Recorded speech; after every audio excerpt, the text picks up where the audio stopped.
ছাগল কি কি ঘাস খেতে পছন্দ করে এবং কোন কোন ঘাসে সবথেকে বেশি প্রোটিন থাকে এবং ছাগলের জন্য কোন ঘাস চাষ করলে সবথেকে ভালো হবে।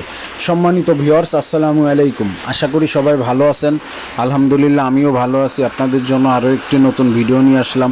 আর এই ভিডিওতে আপনাদেরকে বলার চেষ্টা করব কিভাবে আপনারা সহজে ঘাস চাষ করে আপনারা ছাগল লালন পালন করবেন এবং ছাগল কোন কোন ঘাস খেতে বেশি পছন্দ করে। পুরো ভিডিওটা দেখলে ইনশাল্লাহ বুঝতে পারবেন। আমার চ্যানেলে যারা নতুন, অবশ্যই আমার চ্যানেলটি সাবস্ক্রাইব করে বেল আইকনটি বাজিয়ে দিবেন এবং ছাগল লালন পালন পরিচর্যা সম্পর্কে যদি কোনো তথ্য জানার থাকে অবশ্যই আমাকে কমেন্ট করবেন।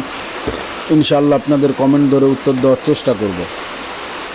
দেখেন, আমরা জানি ছাগল তৃণভোজী প্রাণী। ছাগল লতা পাতা, ডালপালা, ঘাস পাতা খেতে পছন্দ করে। তবে কিছু ঘাসে প্রোটিন নাই বললেই চলে এবং কিছু ঘাসে প্রচুর পরিমাণ প্রোটিন থাকে এবং কিছু ডালপালা এবং কিছু ঘাস খেতে ছাগল কিন্তু খুব পছন্দ করে। যেমন বিশেষ করে কাঁঠাল পাতাটা কিন্তু ছাগলে খুব পছন্দ করে এবং কাঁঠাল পাতায় কিন্তু অনেক পুষ্টিগুণ রয়েছে। তারপরে আপনার কলার পাতাতে কিন্তু অনেক পুষ্টিগুণ রয়েছে। কলার পাতা খেলে বিশেষ করে ছাগলের লিভার ভালো থাকে এবং হজম শক্তি ভালো থাকে এবং হজম শক্তি বৃদ্ধি হয়। তো বিশেষ করে আমরা যারা ছাগল লালন পালন করি তারা চাইলে আমরা নিয়মিত কিন্তু ছাগলকে কলা পাতা খাওয়াইতে পারি। লতা পাতার ভিতরে জার্মানি লতাটা কিন্তু ছাগলে খেয়ে থাকে। আমরা চাইলে জার্মানি লতা, তেলাকসু পাতা যে লতাটা, এই লতা পাতাগুলোও কিন্তু আমরা ছাগলকে কন্টিনিউ খাওয়াতে পারি এবং শেওড়া পাতাটা ছাগল ভালো খায়, ডুমুর পাতাটা ছাগল ভালো খায়। তো বিশেষ করে আসলে সবুজ ঘাসপালার ভিতরে প্রচুর পরিমাণ প্রোটিন থাকে এবং এক এক রকম ঘাসে বা এক এক রকম ডালপালাতে এক এক রকম গাছের পাতায় এক এক রকম প্রোটিন থাকে। আর ঘাসের ক্ষেত্রে আপনারা দুবলা ঘাস সবথেকে প্রোটিনযুক্ত একটা ঘাস, শামা ঘাস। তো মাঠে আসলে মাঠ পর্যায়ে যে ঘাসগুলা হয়, ভাজানো যে ঘাসটা, নানান পদের যে ঘাসটা, এক এক ঘাসে এক এক রকম প্রোটিন আছে। তো আমরা যদি নানা রকম ঘাস সংগ্রহ করে ছাগলকে খাওয়াইতে পারি তাহলে কিন্তু আমাদের ছাগলের দানাদার খাবার লাগবেই না। আর যদি আমরা ঘাস চাষ করে ছাগলকে খাওয়াতে চাই তো সেই ক্ষেত্রে নেপিয়ার হাইব্রিড ঘাসটা খুব নরম হয়, এই ঘাসটা আমরা খাওয়াইতে পারি। সরগম সুদান ঘাসটাও খাওয়াইতে পারি, জারা ঘাস খাওয়াইতে পারি, নেপিয়ার ঘাস খাওয়াইতে পারি। লাল একটা নেপিয়ার আছে, এই ঘাসটা যেমন প্রচুর পরিমাণ গায়ে কাটা কাটা হয়, উল টাইপের আর কি, যেটা কিন্তু ছাগলে ভালো খেতে চায় না। তো আমরা যারা ছাগলের জন্য ঘাস চাষ করব অবশ্যই নেপিয়ার হাইব্রিড, যারা, সরগম সুদান। তো এই ঘাসগুলো চাষ করার সুবিধা কি, যে ছাগলকে যদি ছোটো ছোটো করে কেটে দেওয়া যায় এরা কিন্তু একটা ঘাসও নষ্ট করবে না। আর সবথেকে বড় কথা হলো, যদি আপনি ছাগলকে ঘাস খাওয়ানোর অভ্যাসটা সঠিকভাবে করতে পারেন তো তাহলে কিন্তু 100% লাগানো ঘাস দিয়ে ছাগল লালন পালন করা যাবে। আর আপনি যদি অভ্যাসটা না করাইতে পারেন তো সেই ক্ষেত্রে কিন্তু আপনার ছাগলকে আপনি শুধু ডালপালা দিয়ে কখনোই খামার কিন্তু চালাইতে পারবেন না। খামার চালাইতে হলে অবশ্যই আপনাকে চাষ করা ঘাস খাওয়ানোর অভ্যাস করতে হবে আর অবশ্যই আপনাকে ছাগলকে খড় খাওয়ানোর অভ্যাস করতে হবে। এই জন্য আপনাকে খড় খাওয়ানোর অভ্যাস করতে হবে। বিশেষ করে বৃষ্টির দিনে ঘাসটা সংগ্রহ করতে কিন্তু খুব কষ্ট হয়।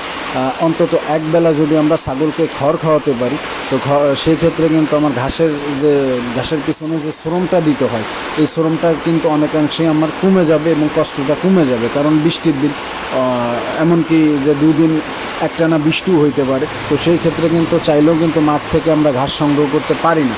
আর বৃষ্টির দিনে মাঠ থেকে কিন্তু ঘাস সংগ্রহ করে রানিং ঘাসটা কিন্তু কখনোই খাওয়ানো যায় না, কেননা প্রচুর পরিমাণ বৃষ্টির কারণে পানি বাঁধা জায়গার ঘাসে বিষক্রিয়া হয়। এতে করে ছাগলের পেট ফুলে গ্যাস ফার্ম হয়ে কিন্তু ছাগল মারাও যেতে পারে।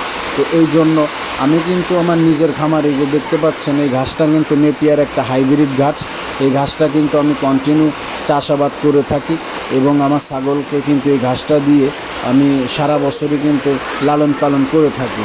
তো আপনারা যারা ছাগলের খামার করতে চাচ্ছেন তারাও কিন্তু আপনারা এই নেপিয়ার ঘাসটা চাষ করে সহজভাবে কিন্তু ছাগল লালন পালন করতে পারবেন। এই ঘাসে কিন্তু প্রচুর পরিমাণ প্রোটিন আছে, এতে কোনো সন্দেহ নেই, এবং ভিটামিনও আছে। আপনারা চাইলে এই ঘাস দিয়ে ছাগল লালন পালন করতে পারেন। তবে একটা কথা হচ্ছে যে তৃণভোজী যে ঘাসটা, মাঠ থেকে যে লতা পাতা ঘাসটা আপনি সংগ্রহ করে যদি খাওয়াইতে পারেন তো চাষ করা ঘাসের থেকেও কিন্তু এই ঘাস, লতা পাতা, ডালপালা কিন্তু অনেক ভালো।